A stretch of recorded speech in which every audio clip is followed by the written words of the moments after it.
iPhone සුබ දවසක් හැමෝටම. අද පොඩි වීඩියෝ එකක් කරන්න බැලුවා මේ USB kit එක. එහෙම නැත්නම් මේ වගේ USB module ගැන නිතර කට්ටියට ඇති වෙන ගැටලු කීපයක් සම්බන්ධව අද පොඩි වීඩියෝ එකක් කරන්න හිතුණා. ඉතින් අද අපි මේ වීඩියෝ එකෙන් බලමු මේ USB kit සවි කිරීමේදී සහ මේවා භාවිතයේදී නිතර ඇති වෙන ගැටලු කීපයක් සහ ඒවට කොහොමද අපි පිළිතුරු ලබා ගන්න කියන එක. එවනම් තාමත් channel එකට අලුත් කෙනෙක් නම් පාත තියෙන subscribe button එක press කරලා subscribe කරන්න. ඒකත් එක්ක තියෙන bell icon එකත් click කරලා all කියන option එක දාගන්න. වීඩියෝ එක පුරාම රැඳී සිටින්න. එතකොට ඔයාලට මේ USB kit එක එහෙම නැත්නම් USB module සම්බන්ධ තියෙන ගැටලු අද මේ වීඩියෝ එකේදී අපි සාකච්ඡා කරනවා. ඒ වගේම ඔයගොල්ලන්ට තවත් මොන හරි අපහැදිලිතාවයක් මේ වීඩියෝ එකේදී තිබ්බොත් පාත comment section එකේ comment කරන්න. මම ඒවට පිළිතුරු සපයන්න. එහෙමනම් අද අපි යමු අද පාඩමට. එතකොට මේකෙදී අද මම කියලා දෙනවා මේ USB kit එක කියන්නේ මොකක්ද කියන එක. ඉතින් අපි දන්නවා මේක මේ දැන් එන පොඩි module එකක්. එහෙම නැත්නම් SMD components වලින් සමන්විත වෙන module එකක්. එතකොට මේකේ තියෙනවා USB පහසුකම. ඒ කියන්නේ ඔයගොල්ලන්ට පුළුවන් USB හරහා ගීත ශ්‍රවණය කරන්න MP3 ආකාරයෙන්. ඒ වගේම ඔයගොල්ලන්ට පුළුවන් මේකේ FM ශ්‍රවණය කරන්න. කියන්නේ FM රේඩියෝ. ඒ වගේම මෙතන TF එහෙම නැත්නම් අපි මෙතනට කියනවා මේකට අපි කාඩ් එකක් එහෙම නැත්නම් SD කාඩ් එකක් පාවිච්චි කරන්න පුළුවන්. ඒ වගේම මේකට AUX audio input එකක් දෙන්න පුළුවන්. ඔයගොල්ලෝ input ගැන මීට කලින් වීඩියෝ මාලාවකදී දැනගත්තා. ඒතර මේ ඔයගොල්ලන්ට මෙතන පේනවා AUX ආකාරයෙන් audio input එකක් මේකට ලබා දෙන්න පුළුවන්. memory chip එකක් එහෙම නැත්නම් TF ආකාරයෙන් ඔයගොල්ලන්ට ගීත අහන්න පුළුවන්.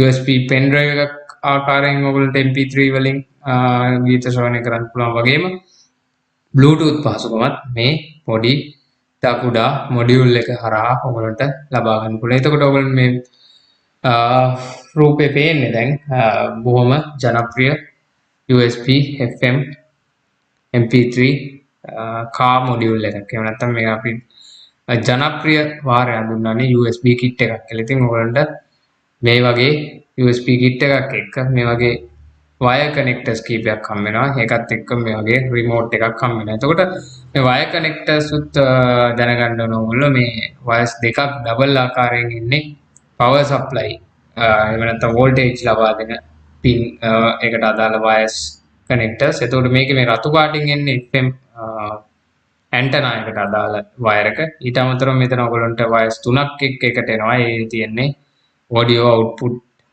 wires තුන. මැද එක ground එක සහ ධන ආකාරයෙන් wire දෙකක් ලබා දීලා තියෙනවා. ඉතින් හරි අපි දැන් යමු ඉදිරියටත් මේ වීඩියෝ එකේ අපි කතා කරන්න යන දේවල් බලන්න.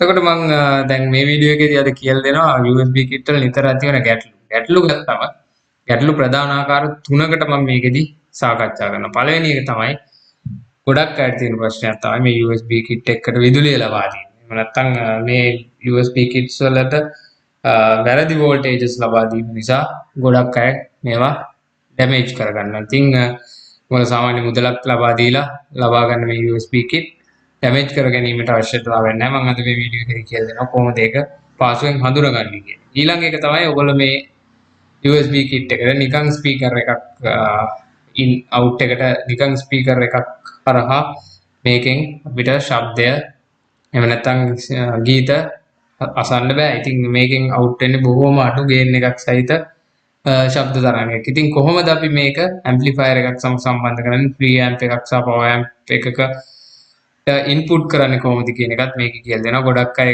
මේ USB kit එකට නිකම්ම speakers දෙකක් සවි කරලා රේඩියෝ හරි එහෙම නැත්නම් ගීත ශ්‍රවණය කරන්න උත්සාහ කරනවා. නමුත් ඒක ඵල රහිත දෙයක්. ඉතින් තුන්වෙනියට අපි මේ USB kit සවි කිරීමේදී ඇති වෙන ප්‍රධාන වශයෙන් මේ hum සහ bad noise ගැන කතා කරනවා. ඒ වගේම රේඩියෝ සිග්නල් නොලැබීම ගැනත් අපි කතා කරනවා. හරි අපි පළවෙනියටම අද බලමු. දැන් මේකෙදී පළවෙනි කාරණාව මම කතා කරන්නේ මේ විදුලිය ලබා දීම. එහෙම නැත්නම් USB kit එකකට 12 volts සහ 5 volts kit ගැන නොදැන සිටීම. ඉතින් ඔයගොල්ලෝ මේ වගේ kit එකක් ගත්ත ගමන් මුලින්ම බලන්න ඕනේ මෙතන ඔයගොල්ලන්ට පේනවා මේ kit දෙකක් තියෙනවා. එතකොට මේ කිට් එකට වෝල්ට් DC වෝල්ට් 9 වෝල්ට් 9 ඉඳලා 12 වෙනකන් ලබා දෙන්න පුළුවන්. මේ මෙතන තියෙනවා මේකට DC වෝල්ට් 6 ඉඳලා 18 දක්වා ලබා දෙන්න පුළුවන්. ඉතින් කොහොමද මේ වගේ වෝල්ටේජ් රේන්ජ් එකක් ඩිෆයින් කරලා තියෙනවා. ඉතින් මේ USB කිට් එකක් එහෙම නැත්නම් USB කිට් එක ඩිසයින් එකේදීම ඩිසයින් කරලා තියෙන ආකාර දෙකකට 12 වෝල්ට්ස් සහ 5 වෝල්ට්ස් ආකාර දෙකකට. එතකොට කොහොමද ඔයගොල්ලෝ 12 වෝල්ට්ස් USB කිට් එකක් අඳුරගන්නේ කියන එක මම අද කියන්නම්. ඉතින් ඔයගොල්ලන්ට මේ රතු පාට සර්කල් එකකින් නැත්නම් රතු පාට රවුන්ඩ් එකකින් දාලා පෙන්නනවා. මේවට අපි කියනවා 5 volt regulator. එහෙම නැත්නම් SMD regulator IC තමයි මෙතන මේ තියෙන්නේ. මේ තියෙන එක විශාලණය කරපු SMD IC එක 5 volt එක 78යි M.5 හරි 78යි L.5 හරි කියන මෙන්න මේ වගේ SMD IC එකක් කරා තමයි 12 volts 5 volts බවට පරිවර්තනය කරලා මේ කිට් එකට ලබා දෙන්නේ. ඉතින් ඕගොල්ලන්ට මේ වගේ අවස්ථාවක කිසිම ප්‍රශ්නයක් නැහැ. ඕගොල්ලෝ 12 volts ලබා දුන්නොත් මේ කිට් එක damage වීමෙන් ආරක්ෂා කරනවා. මොකද මේ කියන 5 volt regulator SMD IC එක මේ කිට් එකත් එක්ක පැමිණෙන නිසා. ඉතින් ඕගොල්ලෝ බලන්න ඕනේ හැම වෙලෙම මෙන්න මේ වගේ උපකරණයක් ඕගොල්ලෝගේ power supply එහෙම නැත්නම් ground සහ VCC pin එක මම ඉස්සෙල්ලා කිව්වා රතු පාට wire දෙකක් එන connectors pin එක අසල හැම වෙලේම මේ regulator IC එක තියෙනවාද කියලා. දැන් මෙතන මම round කරලා තියෙන්නේ මේ තියෙන්නේ regulator IC එක. මෙතන තියෙන්නේ ඒ regulator IC එක. ඉතින් මෙතන තමයි power ලබා දෙන්නේ.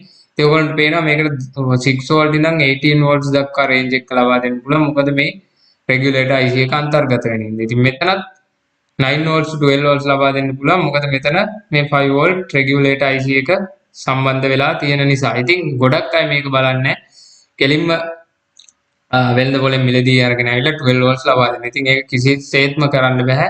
මුලින්ම ඕගොල්ලෝ බලන්න ඕන මේ regulator IC එකකින් අන්තර්ගත වෙනවද කියලා.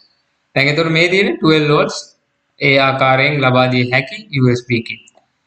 දැන් මම ඔයාලට පෙන්නන්නම් මෙන්න මේ වගේ kit. දැන් ඔයගොල්ලන්ට මෙතන හොඳට පේනවා.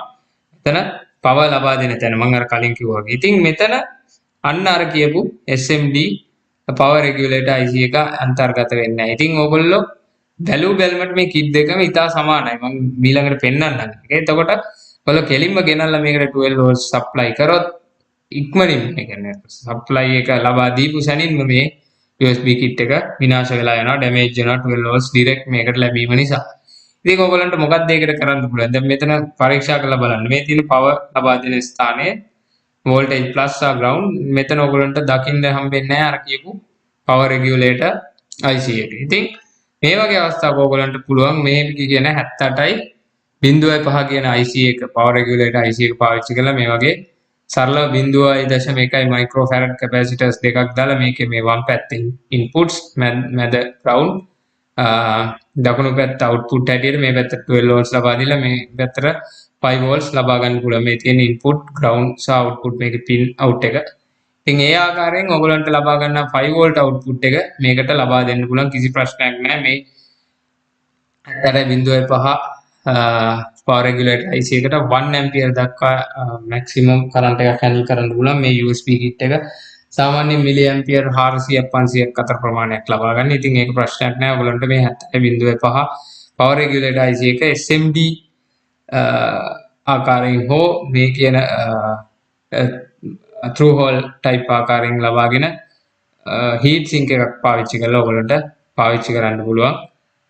මේ වගේ 5 volt තියෙන USB kit වල. ඉතින් ඔයගොල්ලන්ට පේනවා මේක manufacturer සඳහන් කරලා තියෙනවා DC 3.7 volts ඉඳන් 5 volts විතරයි ලබා දෙන්න පුළුවන් කියලා. නමුත් kit දෙකම ඉතා සමානයි. 12 volts kit එක සහ 5 volt kit එක. ඔයගොල්ලෝ බලන්න නැතුව සම්බන්ධ කරොත් 12 volts අනිවාර්යයෙන්ම මේ වගේ kit එක පිච්චිලා යනවා. ඉතින් ඒ වගේම ඔයගොල්ලන්ට පුළුවන් මේ වගේ phone charger එකක්. එහෙම නැත්නම් මේ වගේ 5 volt output වෙන DC charger එකක් පාවිච්චි කරලා 5 volts මේකට ලබා දෙන්න. ඒතකොට කිසි ප්‍රශ්නයක් නැහැ. මේ කිට් එක ඉතා හොඳින් වැඩ කරන. ඒ වගේම අර එන bad noises hum වගේ දේවලුත් මේ වගේ DC power adapters මගින් මේකට supply එක ලබා දීමෙන් නැති කරගන්න හැකියාවක් තියෙනවා. හරි, දෙවෙනි දෝෂය එහෙම නැත්නම් දෙවෙනි ප්‍රශ්නය තමයි මේ USB kit එකක් හරියට කොහොමද preamp එකකට එහෙම නැත්නම් power amp එකකට input කරන්න කියලා. ඉතින් මෙතන ඔයගොල්ලන්ට පේනවා මේ තියෙන USB port එක මේ තියෙන්නේ card reader port එක. ඒ වගේම මෙතන display එකක් තියෙනවා. මේවා තමයි AUX input port එක. ඒ වගේම volume plus volume minus සහ play pause ඒ buttons ටික සහ mode එක මෙතන තියෙනවා. bluetooth mode ද ඒ කියන FM mode ද කියන modes. ඒ වගේම ඔයගොල්ලෝ මෙතන දැන් පේනවා මේ තියෙන්නේ power ground wire එක. ඒ වගේම මේ තියෙන power supply plus wire එක. ඒ වගේම මෙතන පේනවා left out එක ground එක R out එක. ඒ වගේම මම කිව්වා welding point of radio antenna. දැන් අර මෙතන welding point එකක් තියෙනවා. උත්තර අර බුලදී පෙන්නුවේ එක මෙතන කෙලින්ම direct wire එකක් තියෙනවා. ඒ කියන්නේ and FM antenna එකේ wire එක. ඒ වගේම මෙතන inputs මෙතන තියෙනවා අපිට line input එකක් ලබා දෙන්න පුළුවන් L in ground R in කියලා. ඉතින් AUX ආකාරයෙන් ලබා දෙන වගේම ඔයගොල්ලන්ට මේ වගේ මේ ස්ථාන තුන හඳුන්වලා තියෙනවා printed circuit board එකේ. ඉතින් ඔයගොල්ලන්ට පහසුවෙන් ඒ හරහා wire තුනක් connect කර ගැනීම වගේ ලබා දෙන්න පුළුවන් මේකට අවශ්‍ය input එක. ඉතින් ඔයගොල්ලන්ට මෙතනත් පේනවා මේ තියෙන්නේ 73.5 SMD power regulator IC එක. ඉතින් මේකට DC 12 volts ලබා දෙන්න පුළුවන්. හරි. කොහොමද දැන් හරියට pre amplifier එකකට හෝ power amplifier එකකට මේ signal එක ලබා දෙන්නේ? එතකොට මේ තියෙන්නේ audio output jack එක. ඉතින් audio output jack එකේ line audio output එක අපි මේ තියෙන්නේ power amplifier module එකක්. ඉතින් මේ module එකේ line input එකට සම්බන්ධ කරනවා. මැද ground එක. එතකොට ground එහෙම නැත්නම් minus. එතකොට left input එකටත් right input එකටත් ලබා දෙනවා. මේ audio out pin වලින් out වෙන out එක USB kit එක. ඒ වගේම එතකොට මේකට තියෙන speakers output දෙකක් 5 watt out වෙන. ඒ වගේම මේකට supply 12 volts ලබා දෙන්න පුළුවන්. ඉතින් මේ ආකාරයෙන් ඉතාමත් හොඳින් මේ සම්බන්ධ කරන්න ඕන USB kit එක සහ power amplifier එක බොහොම ළඟින්. මොකද මේ මෙතන මේ වයස් ප්‍රමාණය ඈත් වෙන්න ඔයාලට තියෙන ශබ්දයේ ගුණාත්මක භාවය අඩු වෙනවා. ඒ වගේම මේකට හොඳ ස්ක්‍රීන් වයස් පාවිච්චි කරන්න. ඒ වගේම power amplifier එක ළඟින්ම USB kit එක සවි කරන්න. එතකොට ඔය හඬේ වෙන විකෘතිතාවයන් අවම කරගන්න පුළුවන්. ඉතින් ඒ වගේම පුළුවන් ඔයගොල්ලන්ට දැන් මේ මම පෙන්නලා තියෙන්නේ මේ වගේම ඔයගොල්ලන්ට පුළුවන් USB kit එකට මේ වගේ RC circuit මම ඔයාලට කියලා දුන්නා මේ කලින් tone controller. ඒතකොට tone controller circuit එකක් RC circuit එකක් power ලබා නොදිය යුතු RC circuit එකක් හරහා මේ වගේ TDA 2030 TDA 2003 TDA 2050 LA 4840 වගේ මේ වගේ power amplifier module එකකට ලබා දෙන්න. ඒතකොට මම මේ එක R channel එක විතරයි තියෙන්නේ. ඒතකොට L channel එකට ඔයගොල්ලන්ට මේ වගේ stereo කරගන්න තවත් එකක් ලබා දෙන්න පුළුවන්. ඒතකොට ඒ වගේ මේ වගේ module දෙකක් කරා ඔයගොල්ලන්ට ඉතින් හොඳින් ස්ටීරියෝ ආකාරයෙන් මේකේ output එක ලබා ගන්න පුළුවන්. ඉතින් මට කියන්න අවශ්‍යතාවය තියෙන්නේ මේ හැම අවස්ථාවකම ඔයගොල්ලෝ මේ ගන්න මේ wires බොහොම කෙටිව ගන්න. ඒ වගේම screen wires පාවිච්චි කරන්න ඉතින් හොඳින් පරිවර්ණය කරන ලද wires මේ සඳහා පාවිච්චි කරන්න. හරි ඊළඟට එන ලොකුම ප්‍රශ්නේ තමයි මේක සවි කිරීමේදී ඇති වෙන මේ hum එහෙම නැත්නම් රේඩියෝ සිග්නල් වල බියෑම ගැටලුව. ඉතින් මේකට මම වෙනම වීඩියෝ එකක් කරලා තියෙනවා channel එකේ තියෙනවා. ඉතින් මම ඒකේ link එක පාද description එකේ දාන්නම්. ඒකම ඔන්න දැන් උඩින් වැටෙන කාඩ් එකේ ඒ කාඩ් එකෙන් ඔයගොල්ලන්ට බලන්න පුළුවන්. ඉතින් ඒකට හේතු වෙන්නේ දැන් 12 volts හරි 5 volts හරි pure DC supply එක කියන්නේ බැටරි එකකින් ලබා දුන්නොත් මේ ප්‍රශ්න හම් ප්‍රශ්න එහෙම නැත්නම් රේඩියෝ සිග්නල් වල බියෑම ඇති වෙනවා බොහොම අඩුයි. ඇති නොවන තරම්. ඉතින් ඒකට හේතු වෙන්නේ මේ AC to DC voltage regulation එක. ඒ කියන්නේ අපි 230 volt 12 volts හරි 5 volts හරි convert කරද්දී ඇති වෙන ripples එහෙම නැත්නම් ඒ DC තරංගයේ ඇති වෙන විකෘතිතා හේතු වෙනවා මේ වගේ bad noises වගේ දේවල් ඇති වෙන. ඉතින් මේකට අපිට පුළුවන් smooth DC supply එකක් ලබා දෙන්න filter එකක් පාවිච්චි කරලා ඒ ගැන වීඩියෝ එකක් කරලා අර වීඩියෝ එකේ තියෙනවා. ඉතින් ඒකෙන් බලන්න පුළුවන්. මේ වගේ මේ common ground එහෙම නැත්නම් negative chassis earthing කියන එකත් කරන්න පුළුවන්. ඒ කියන්නේ chassis කරන්න පුළුවන්. amplifier එකට වගේ සම්බන්ධ කරලා නම් ground එක. ඒ වගේම smoothing capacitors වල ප්‍රමාණය වැඩි කරලා මේ වගේ hum noises අඩු කරගන්න පුළුවන්. ඒ වගේම audio input output වල ඒ කියන්නේ මම අර කලින් කිව්වා වගේ RC LR circuits දාන්න පුළුවන් tone controller එකක් වගේ. ඒ වගේම හඬෙහි ඇති වෙන කියන්නේ ශබ්දය ඇති වෙන විකෘතිතාවම කරගන්න පුළුවන්. ඒ වගේම audio control පාවිච්චි කරන්නත් පුළුවන් potentiometer එකක් සරලව ඉන්පුට් කරන්න. එහෙම නැත්නම් ශබ්ද තරංගේ ඉන් කිරීම සඳහා ඉන්පුට් කිරීම සඳහා. ඉතින් ඒක ඒ වීඩියෝ එකෙන් බලන්න පුළුවන් ඔයගලන්ට විස්තරාත්මක වීඩියෝ එකේ දක්වලා තියෙනවා මේක. හරි දැන් මෙතනින් පස්සේ මම පෙන්නන්නේ මේ තියෙන ජනප්‍රිය කිට් එහෙම නැත්නම් USB කිට් කීපයක්. ඒතකොට මේ ඔයගලන්ට මේ පේනවා වම් පැත්තේ මේ තියෙන්නේ මේක 3.7 වෝල්ට් 5 වෝල්ට් ඇම්පියර් සාමාන්‍ය 0.5 ඉඳන් 2 ඇම්පියර් දක්වා වගේ අවශ්‍ය වෙනවා. ඉතින් මේක 6 වෝල්ට් to 18 වෝල්ට් මේකට 1 ඇම්පියර් to 3 ඇම්පියර් වගේ අවශ්‍ය වෙනවා. පේනවා නේද කිට් දෙකම කිසිම වෙනසක් නැහැ. එක හා සමානමයි. ඉතින් ඔයගලන්ට අතනින්ම තමයි බලා ගන්න තියෙන්නේ අර power regulator IC එකෙන්ම තමයි මේක 12 volts 5 volts කියන එක බලා ගැනීමට හැකියාවක් තියෙනවා. ඊළඟට මේ තියෙන්නේ නව ජනප්‍රිය කිට්ස් මේක එතකොට 5 volts. එතකොට මේක 5 volts වලින් ක්‍රියාත්මක වෙන්නේ. මේක 6 volt to 12 volts දෙන්න පුළුවන්. 1 to 3 ampere. එතකොට මේකත් 2 ampere. 2 ampere වලට වඩා වැඩි කරන්ට් එකක් මේකට අවශ්‍ය වෙනවා. එතකොට ඊළඟට මේ කිට් එක එතකොට මේක ගත්තාම මේක 6 volt to 12 volts. එතකොට ඇම්පියර් 1යි 3යි අතර පුළුවන් මේකට ලබා දෙන්න. ඉතින් මේ කිට් එකත් 7 volts to 18 volt. එතකොට 1 to 3 ඇම්පියර් අතර ප්‍රමාණයක් කරන්ට් එකක් ලබා දෙන්න පුළුවන්. ඊළඟට මේක ගත්තාම මේක 6 12 volts 1 to 3 ඇම්පියර් ප්‍රමාණයක කරන්ට් එකක් ලබා දෙන්න පුළුවන්. මේකත් 6 volt to 12 volts 1 to 3 ampere ප්‍රමාණයක කරන්ට් එකක් ලබා දෙන්න පුළුවන්. ඉතින් ඔයගොල්ලන්ට පේන බ්ලූටූත් කිට් එකේ විකාශනයන්. දැන් මේ වගේ කිට් එකක් තමයි බේසික් ලෙවල් එකේ ලංකාවට පැමිණියේ. නමුත් දැන් ඒගොල්ලෝ ඩෙවලොප් කරලා මේ වගේ විවිධාකාරයේ මොඩියුල් ලබා ගැනීමේ හැකියාවක් තියෙනවා.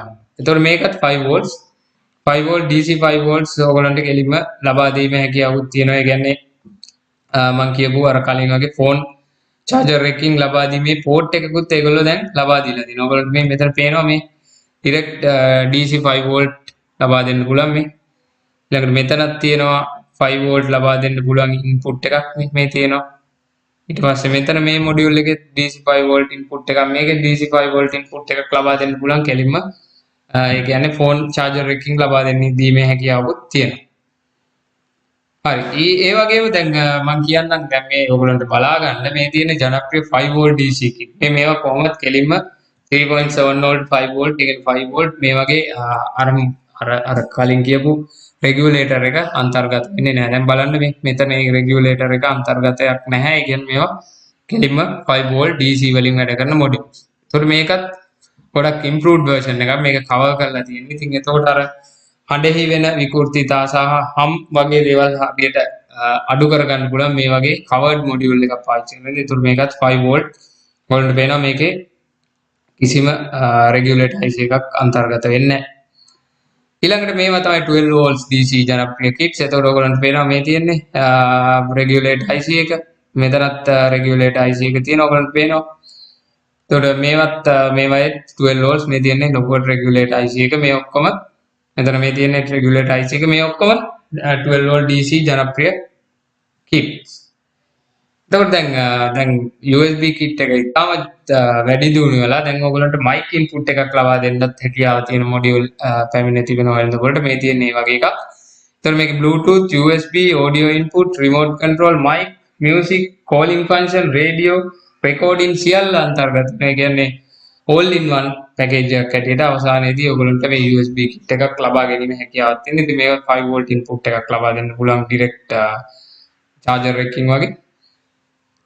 ඉතින් මම හිතනවා ඔයගොල්ලෝ ගොඩක් දේවල් USB කිට් සම්බන්ධව අද වීඩියෝ එකේදී දැනගන්න ඇති කියලා. ඔයගොල්ලන්ට මොන හරි ගැටලුවක් තියෙනවා නම් පහත කමෙන්ට් සෙක්ෂන් එකේ කමෙන්ට් කරන්න. වීඩියෝ එක හොඳයි නම් වීඩියෝ එක ෂෙයා කරන්න වෙන අයටත් බලන්න. ඒ වගේම තාමත් channel එක subscribe කරපු නැති කෙනා subscribe කරලා bell icon එක click කරලා all දාගන්න. එතකොට ඔයගොල්ලන්ට දාන මේ වගේ වීඩියෝ ළඟටම notification marking ගෙන්න ගන්න පුළුවන්. හරි එහෙනම් අපි තවත් මේ වගේ වීඩියෝ එකකින් electronic classroom එකේදී හමු. ඔයාලට සුබ දවසක්.